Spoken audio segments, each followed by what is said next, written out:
Hello दोस्तों।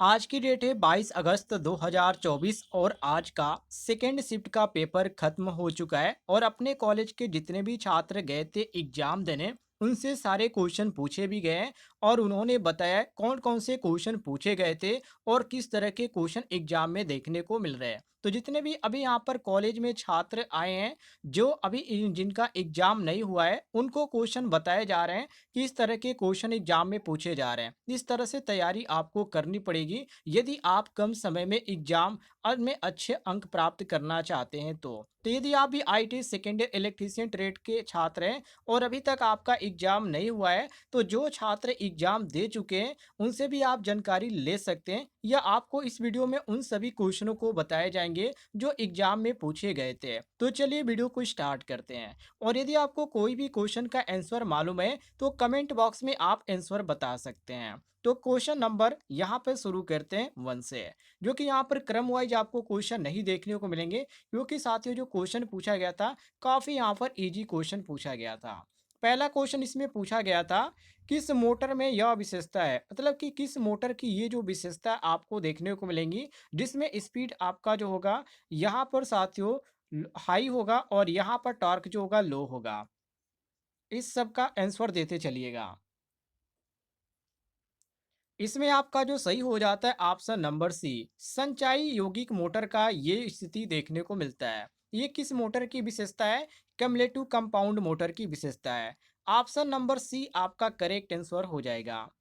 अगला सवाल आपके सामने है, वाइंडिंग में टेप का उद्देश्य क्या है? जो वाइंडिंग होती है साथियों उसमें टेप किया जाता है, टेम्पिंग किया जाता है। आप देखे होंगे जब वाइंडिंग की जाती है, मान लीजिए आप मोटर की वाइंडिंग कर रहे हैं तो यदि वायर खत्म हो जाती है तो दूसरी वाइंडिंग में आप करते हैं तो जो वायर आप यूज करते हैं उस पर टेपिंग की जाती है। तो उसी चीज को यहाँ पर पूछा जा रहा है। कौन सा ऑप्शन आपको सही लग रहा है? तो यहाँ पर सही हो जाता है साथियों ऑप्शन नंबर सी, कंडक्टर लपेटे। क्योंकि जो दो कंडक्टर को जब आपस में जोड़ा जाता है तो उसके ऊपर क्या किया जाता है? टेप किया जाता है, जो कि इंसुलेशन का काम करता है टेप। तो यहाँ पर हम कह सकते हैं कंडक्टर लपेटे हैं। ऑप्शन नंबर सी आपका करेक्ट आंसर हो जाएगा। अगला सवाल आपके सामने है। अगले सवाल में पूछा जा रहा है कि रिवाइंडिंग प्रक्रिया में यह क्रिया क्या है?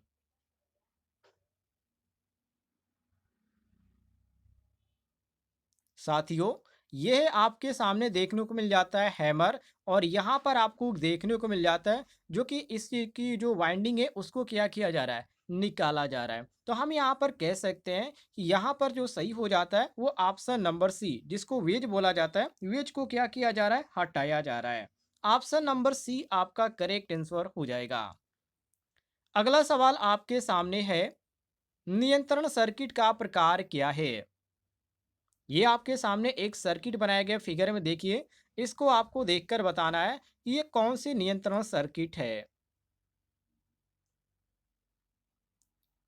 तो सही ऑप्शन होगा साथियों, इसको बोला जाता है इंचिंग नियंत्रण, जो कि ऑप्शन में आपको ए ऑप्शन देखने को मिल जाता है।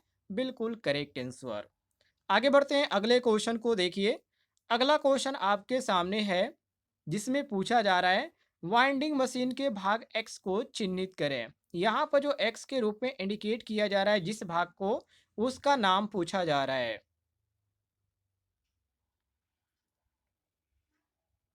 साथियों इसको बोला जाता है खराद का धुर्रा। ऑप्शन नंबर जो सही हो जाता है वो ए ऑप्शन बिल्कुल करेक्ट आंसर हो जाता है। अगले सवाल को देखिए। अगले सवाल में पूछा जा रहा है कि स्लिप रिंग इंडक्शन मोटर को वाउंड रोटर से क्यों फिट किया जाता है?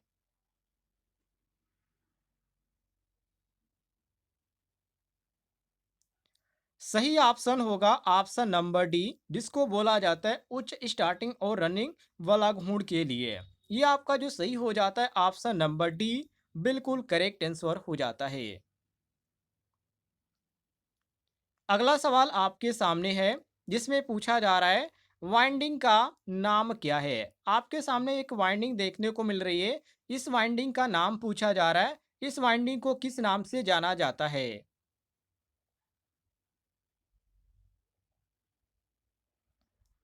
सही ऑप्शन होगा, इसको बोला जाता है तिरछा वाइंडिंग, जो कि आपको ऑप्शन नंबर ए में देखने को मिल जाता है। ए ऑप्शन आपका करेक्ट आंसर हो जाएगा। अगला सवाल आपके सामने है, जिसमें पूछा जा रहा है, लोड के साथ चलने के दौरान एक कला कट ऑफ होने पर थ्री कला इंडक्शन मोटर पे क्या प्रभाव पड़ता है? सभी ऑप्शन आपके सामने देखने को मिल जाते हैं।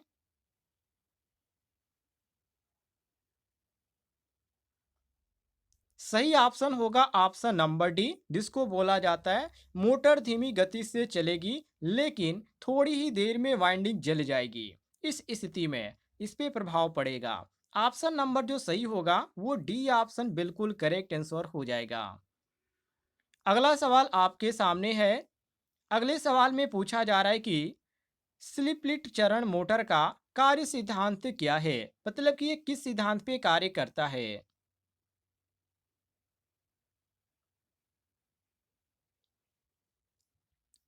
सही ऑप्शन होगा लेंज के नियम पे।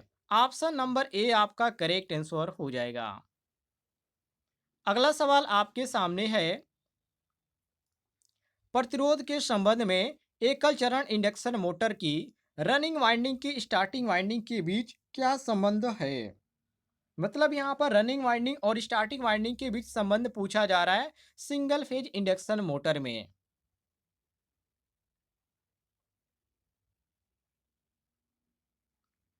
तो सही ऑप्शन होगा साथियों option number B, running winding कम है और इसमें क्या है, स्टार्टिंग वाइंडिंग क्या है, अधिक है। तो ऑप्शन नंबर जो सही हो जाता है हमारा, ऑप्शन नंबर बी बिल्कुल करेक्ट आंसर हो जाता है। अगला सवाल आपके सामने है, जिसमें पूछा जा रहा है, एक आदर्श अल्टरनेटर में ईएमएफ ईएमएफ इसका पूरा नाम क्या होता है, इलेक्ट्रोमोटिव फोर्स, प्रति फेज की गणना करने के लिए किस सूत्र का उपयोग किया जाता है? वेरी वेरी इंपॉर्टेंट क्वेश्चन है साथियों। तो इसका जो सही आंसर होगा वो ऑप्शन नंबर डी सही होगा, जो कि ई बराबर होता है 4.44 5 FT, जो कि ऑप्शन में आपको डी ऑप्शन देखने को मिल जाता है। तो डी साथियों आपका करेक्ट आंसर हो जाएगा। अगला सवाल आपके सामने है, जिसमें पूछा जा रहा है, अल्टरनेटर का प्रकार क्या है? ये आपके सामने अल्टरनेटर देखने को मिल जाता है, लेकिन ये अल्टरनेटर का कौन सा प्रकार है, ये यहाँ पर क्वेश्चन में पूछा जा रहा है।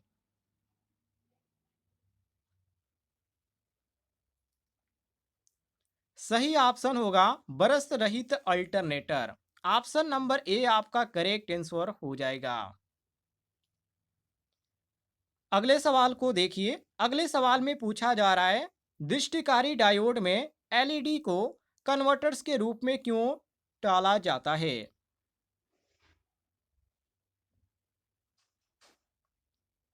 सही ऑप्शन होगा बहुत ही कम शक्ति युक्ति के लिए। ऑप्शन नंबर सही हो जाता है बी आपका बिल्कुल करेक्ट आंसर। अगले सवाल को देखते हैं। अगले सवाल में पूछा जा रहा है कि कौन से कन्वर्टर में उच्च दक्षता है?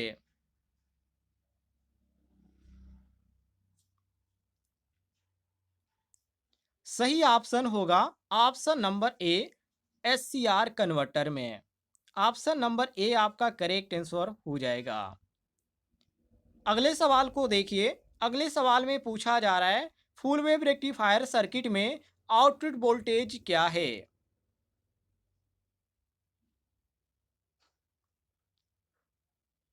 तो यहाँ पर आप फिगर को ध्यान से देखेंगे तो यहाँ पर जो है सर्किट कंप्लीट नहीं हो रही है, मतलब कि सर्किट कंप्लीट नहीं हो रही है, इसका कारण क्या है? तो यहाँ पर देखिए, यहाँ पर और इन दोनों के बीच कोई भी संपर्क नहीं है, मतलब कि कोई भी यहाँ पर जुड़ाव नहीं है। तो यहाँ पर जुड़ाव नहीं होगा तो हमारा क्या होगा, वोल्टेज प्राप्त नहीं होगा, कोई भी वोल्टेज इसमें नहीं मिलेगा। तो हम कह सकते हैं कि आउटपुट कोई भी हमको प्राप्त नहीं हो रहा है, तो हम कहेंगे no output. Option number D आपका करेक्ट आंसर हो जाएगा, सॉरी ऑप्शन नंबर ए आपका करेक्ट आंसर हो जाएगा। अगले सवाल को देखिए। अगले सवाल में पूछा जा रहा है, रिक्तीकरण क्षेत्र कैसे व्यवहार करता है? ये भी क्वेश्चन आपका काफी इंपॉर्टेंट है। सही ऑप्शन होगा ऑप्शन नंबर बी, कुचालक के क्षेत्र में। अगले सवाल को देखिए। अगले सवाल में पूछा जा रहा है, एक्स द्वारा चिन्हित डिवाइस का नाम क्या है। यहाँ पर जिस डिवाइस को इंडिकेट किया जा रहा है उस डिवाइस का नाम पूछा जा रहा है, इसको किस नाम से जाना जाता है। सही ऑप्शन होगा ऑक्सिलरी कंटेंट, मतलब कि सहायक सामग्री के नाम से इसको जाना जाता है, ध्यान रखिएगा। अगला सवाल आपके सामने है, हाई स्पीड ऑपरेशन के लिए एसी ड्राइव बेहतर क्यों है।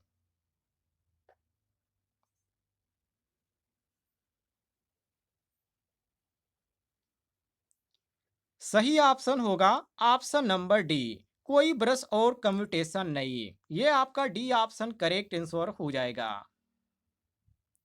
अगला सवाल आपके सामने है। अगले सवाल में पूछा जा रहा है, स्वचालित स्टेप्ड वोल्टेज स्टेबलाइजर का अनुप्रयोग कौन सा है।